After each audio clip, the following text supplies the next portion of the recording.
안녕하세요. EBS 평생학교 시청자 여러분. 저는 철학자 이충영입니다. 이번 강의에서는 자유롭게 산다는 건 과연 무엇인지 한번 함께 생각해 보려고 합니다. 자유는 어감이 굉장히 좋은 단어입니다. 자유가 나쁜 거라고 생각하는 사람은 없을 거예요. 자유롭게 살면 좋죠. 자유의 기본적인 의미는 내가 하고 싶은 대로 행동하는 겁니다. 근데 삶이라는 게 참 자유롭지만은 않습니다. 인간은 근본적으로 부자유스러운 면을 많이 품고 있습니다. 사실 모든 사람은 단 한순간도 100% 자유로울 수는 없어요. 대표적으로 우리는 생명체로서 늙지 않을 자유가 없습니다. 늙고 싶은 사람은 거의 없을 거예요. 어린 아이들이야, 나는 빨리 어른이 돼서 지금 못하는 거 하고 싶다, 이런 생각을 할 수 있지만 어느 정도 나이가 든 사람은 한 살이라도 덜 먹고 싶은 마음이 드는 게 인지상정이죠. 나는 빨리 흰머리가 났으면 좋겠다. 나는 빨리 주름이 더 많이 생겼으면 좋겠다. 이렇게 생각하는 사람은 아주 드물잖아요. 다들 젊고 건강하고 싶어 합니다. 하지만 시간의 흐름에 따라 우리의 몸이 점점 늙어가는 건 우리가 어찌할 수가 없죠. 이 자연의 공격, 이 자연의 잔인한 법칙에 우리는 속수무책으로 묶여 있습니다. 그리고 죽음 또한 우리가 생명체로서 지금까지는 피할 수 없는 일입니다. 앞으로 과학기술이 어마어마하게 발전하면 상황이 조금 달라질 수도 있지만 지금까지는 모든 인간은 죽어야 합니다. 죽지 않고 싶은 사람들도 언젠가는 다 생을 마감해야 하죠. 우리의 몸이 이렇게 부자유스러울 뿐만 아니라 우리의 정신도 자유롭지 않은 면이 참 많습니다. 대표적으로 우리는 사회적인 관습에 묶여있는 채로 살아갑니다. 내가 생각한다고 생각하지만 사실은 다른 사람들이 평균적으로 하는 생각을 따라하는 경우가 정말 많습니다. 그리고 더 중요한 건 내가 뭔가를 원한다고 생각하지만 사실은 다른 사람들의 욕망을 되풀이할 때가 많다는 겁니다. 주변 사람들이 좋은 자동차를 사니까 나도 사고 싶고, 친구들이 해외여행 가니까 나도 가고 싶고, 그런 거죠. 자, 그런데 바로 이 포인트에서 생각해 보면 자유의 의미 자체가 의문에 붙여지게 됩니다. 자유는 분명히 내가 원하는 대로 행동하는 거잖아요. 그런데 내가 뭘 원하는지가 사실은 사회적으로 많이 결정이 돼 있죠. 우리가 돈을 원하는 사회에서 자라면 나도 자연스럽게 돈을 원하는 사람이 되는 시기입니다. 그렇다고 했을 때 내가 분명히 원하는 대로 돈을 많이 벌었다. 그렇다면 이게 과연 자유로운 삶일까요? 나는 그저 사회의 명령에 따라서 분위기에 이끌려서 살았던 게 아닐까요? 이렇게 생각하면 우리가 평소에 자유로운 행동이라고 생각하는 것들 중에 상당수가 사실은 어떤 면에선 자유롭지 않다는 걸 알 수 있습니다. 이게 우리가 꼭 염두에 둬야 할 자유를 둘러싼 첫 번째 어려운 점입니다. 자유의 두 번째 어려운 점은 자유가 꼭 행복한 삶으로 연결되는 건 아니라는 겁니다. 자유가 많다고 해서 반드시 좋은 건 절대로 아닙니다. 자유롭다는 건 그만큼 선택권이 있다는 걸 뜻하기도 합니다. 자유롭지 않은 사람은 선택권이 없어요. 내가 지금 짜장면을 먹을지 짬뽕을 먹을지 선택권이 없고 무조건 짜장면만 먹어야 된다. 그러면 자유로운 게 아니죠. 내 맘대로 선택할 수 있어야 자유로운 겁니다. 그런데 과연 이런 선택권이 우리의 삶을 얼마나 행복하게 만들까요? 물론 많은 경우에는 선택권이 있어야 행복합니다. 하지만 항상 그런 건 아니에요. 선택권이 오히려 엄청나게 큰 부담으로 다가올 때도 있습니다. 누가 저한테 이렇게 제안한다고 해봅시다. 이 눈앞에 버튼을 눌러라. 그럼 당신은 1,000만 원을 받을 것이다. 단 그러면 이 지구에서 당신이 모르는 한 사람이 죽는다. 이런 선택권이 주어졌을 때 이 버튼을 누르는 사람도 있고 안 누르는 사람도 있을 거예요. 이건 순전히 우리의 선택입니다. 그런데 이 선택권을 얻게 돼서 행복한가요? 그러신 분들도 있겠지만 많은 분들은 이 선택권 때문에 짜증난다고 느끼실 겁니다.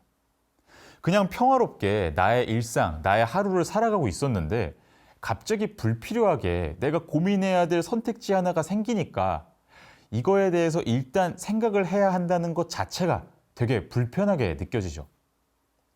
이렇게 선택의 자유는 항상 우리를 행복하게 만들어주는 건 아닙니다. 그리고 또 선택의 자유가 우리를 아주 불행하게 만드는 전형적인 케이스가 있습니다. 바로 너무나 많은 선택권들에 압도당하고 잡아먹히게 될 때입니다. 이런 일이 요즘에는 아주 많이 일어납니다. 요즘은 정보화 시대잖아요. 우리에게는 정보가 너무 많아졌습니다. 3, 40년 전만 해도 세상에 이렇게까지 정보가 많지는 않았어요. 그런데 지금은 실시간으로 전 세계에 있는 사람들의 정보를 어마어마하게 많이 접할 수 있습니다. 지식이 폭발적으로 많아졌습니다. 그런데 아는 게 많아졌다고 해서 반드시 우리의 삶이 더 좋아졌냐? 그건 아닙니다. 아는 게 많아진 만큼 고민도 더 많아졌습니다. 예전에는 정보가 풍부하지 않으니까 내 눈앞에 있는 길만 보고 주변 사람들의 말만 듣고 그걸 따라서 살아갔죠. 이건 지금 사회보다 분명히 덜 자유로웠던 겁니다. 선택권이 더 적었으니까요. 근데 지금은 너무 많은 사람들의 정보를 접하다 보니까 오히려 뭘 따라야 할지가 너무 혼란스러워요. TV에 나오는 연예인을 따라야 될지, 내가 좋아하는 정치인을 따라야 될지, 댓글에서 사람들이 많이 말하는 모습을 따라야 될지, 너무 많은 선택지들이 열려 있다 보니까 오히려 더 피곤해지는 현상이 벌어지고 있습니다. 이런 경우도 있어요. 여행을 간다고 했을 때 여행을 가기 전에 이미 정보를 너무 많이 찾아본 거예요. 그러면 내가 할 수 있는 게 너무 많다는 걸 알고 있어요. 이 식당도 좋고 저 식당도 좋고 이 명소도 좋고 저 관광 명소도 좋고 이 숙소도 좋고 저 숙소도 좋고 이렇게 너무 많은 정보를 알고 있는 경우가 있습니다. 이러면 보통 어떻게 되냐면 그 수많은 가능성 중에서 가장 최적의 선택을 내리려고 엄청나게 고민을 합니다. 몇 날 며칠 도대체 무슨 숙소에서 묵어야 나의 여행이 가장 좋아질까 고민하시는 분들도 있어요. 근데 이렇게 하면 좋은 여행이 될 것 같지만 막상 가보면 여행이 그렇게 재미가 없습니다. 왜냐하면 여행에서 정말 최고의 재미는 뜻하지 않게 맞닥뜨리는 순간에서 나오거든요. 사실 정말로 내가 원하는 것만 최적으로 딱딱 골라서 하는 여행은 우리한테 진정한 의미에서 새롭게 다가오는 게 없는 여행입니다. 이미 모든 게 다 예상한 대로거든요. 예를 들어서 프랑스 파리에 가서 에펠탑이 최고로 잘 보이는 식당에 가서 멋들어진 식사를 하면 정말 행복할까요? 물론 기분은 좋겠죠.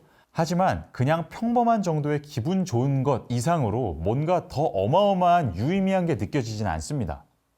왜냐하면 이미 나는 그 장면을 너무 명확하게 예상하고 있었거든요. 오히려 여행에서 정말로 기억에 남는 순간들은 이런 겁니다. 에펠탑을 보러 갔는데 누군가가 옆에서 갑자기 뜻하지 않게 감미로운 음악을 연주한다. 이런 순간인 거죠. 중요한 건 우리 인생에서 정말로 기억에 남는 행복한 순간들은 내가 순전히 100% 자유로운 선택을 했을 때가 아닌 경우가 대부분이라는 겁니다.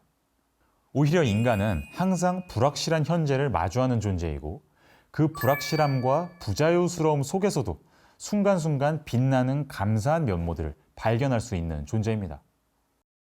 철학자 칸트는 자유는 완전히 모든 것에서 해방되는 게 아니라 어떤 규칙에 스스로 묶여 있는 것이라고 생각했습니다. 무조건 다 내 맘대로 하고 내 맘대로 선택할 때 인간이 진정으로 자유로워지는 게 아니라 어쩔 수 없이 내가 따라야만 하는 한계들을 인정한 상태에서 꿋꿋이 살아가는 게 오히려 인간으로서 누릴 수 있는 진정한 자유의 모습이라는 거죠. 우리는 생각보다 엄청나게 부자유스러운 존재입니다. 또 자유는 그 자체로 행복으로 연결되는 것도 아닙니다. 따라서 우리는 자유에 대한 지나친 환상을 버릴 필요가 있습니다. 우리는 오히려 지금 내가 처한 한정된 조건 속에서 무엇을 할 수 있을까를 고민해야 합니다. 나는 왜 자유롭지 못할까? 왜 온갖 속박이 나를 올가매고 있을까? 이런 생각에 집중하면서 때로는 살아가게 될 때가 있습니다. 상황이 힘들면 더더욱 이런 생각을 하게 되죠. 물론 내가 조금 더 경제적인 자유를 얻게 된다거나 건강이 좋아져서 조금 더 많은 일들을 자유롭게 할 수 있게 된다거나 그러면 좋겠죠. 당연히 좋습니다. 하지만 우리는 이런 더 자유로워지고자 하는 목표를 품긴 하되 두 가지 오해를 피하려고 반드시 조심해야 합니다. 첫째 오해는 내가 지금 이 상황을 벗어나면 진짜로 어마어마하게 자유로워질 거라는 착각입니다. 지금의 나를 속박하고 있는 상황에서 벗어나도 나는 여전히 다른 속박에 매여 있을 겁니다. 내가 모든 속박을 벗어던지는 순간은 인간 삶에서 결코 찾아오지 않습니다. 우리가 피해야 할 두 번째 오해는 지금보다 더 자유로워지면 더 행복해질 거라는 착각입니다. 갑자기 자유를 얻게 됐을 때 어마어마하게 불행해지는 사람들도 많습니다. 로또에 당첨되신 분들이 대표적이죠. 그 중에 어떤 분들은 돈을 탕진하고 원래 있었던 인간관계가 틀어지고 행복의 균형도 깨지는 경우가 있습니다. 내게 자유로운 선택권이 없었더라면 적당한 선을 지키고 절제를 지키면서 잘 살아갈 수 있었을 것을 내가 마음이 충분히 훈련되지 않은 상태에서 갑자기 큰 자유가 주어지니까 욕망이 이곳저곳으로 튀면서 삶이 혼란스러워진 거죠. 우리는 막연하게 큰 자유를 쫓으면서 살기보다는 나를 어쩔 수 없이 올가매는 조건들에 대해서 잘 생각하고 그 조건들 속에 소중한 행복의 가능성이 들어있지는 않은지 반드시 살펴봐야 합니다. 저는 아직 자녀가 없지만 자녀를 기르신 많은 분들이 이렇게 살아오셨다고 생각해요. 자녀 때문에 사실 자유롭지 못하게 된 순간들이 정말 많죠. 자녀가 없었더라면 더 마음껏 할 수 있었을 일들을 자녀 때문에 못한 경우가 되게 많잖아요. 하지만 그렇다고 해서 인생이 더 불행해진 건 아닙니다. 오히려 무엇으로도 대체될 수 없는 행복을 그 속박 속에서 찾은 분들이 되게 많습니다. 이런 식으로 우리는 자신이 처한 조건과 한계를 부정적으로만 생각할 게 아니라 오히려 그것들이 행복의 원천이 될 수는 없을지 역발상을 해야 합니다. 네, 이번 강의에서는 인간으로서 자유롭게 살아간다는 건 과연 무엇인지 살펴봤는데요. 완전히 자유로운 삶은 불가능하고요. 인간은 언제나 한계와 속박 속에서 살아갑니다. 하지만 그게 항상 불행의 원인이 되는 건 아닙니다. 오히려 인간으로서 누릴 수 있는 가장 행복한 순간들은 완전히 자유롭고자 하는 욕망을 내려놓고 내 조건들을 잘 들여다볼 때 찾아옵니다.